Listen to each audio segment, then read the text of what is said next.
sure you like and subscribe to my channel for more hadiths. رسول اللہ صلی اللہ علیہ وآلہ وسلم کی پیاری پیاری حدیث مبارکہ۔ امام مالک رضی اللہ عنہ نے شریک بن عبداللہ بن امی نمر کے واسطے سے خبر دی اور انہیں انس بن مالک رضی اللہ عنہ نے کہ ایک شخص رسول اللہ صلی اللہ علیہ وسلم کی خدمت میں حاضر ہوا، عرض کیا یا رسول اللہ، قحط سے جانور ہلاک ہو گئے اور راستے بند، اللہ سے دعا کیجیے۔ چنانچہ آپ صلی اللہ علیہ وسلم نے دعا کی اور ایک جمعے سے اگلے جمعے تک ایک ہفتے تک بارش ہوتی رہی۔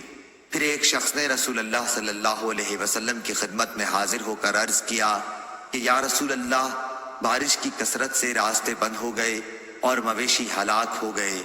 اب رسول اللہ صلی اللہ علیہ وسلم نے یہ دعا کی کہ اے اللہ، بارش کا رخ پہاڑوں، ٹیلوں، وادیوں اور باغات کی طرف موڑ دے۔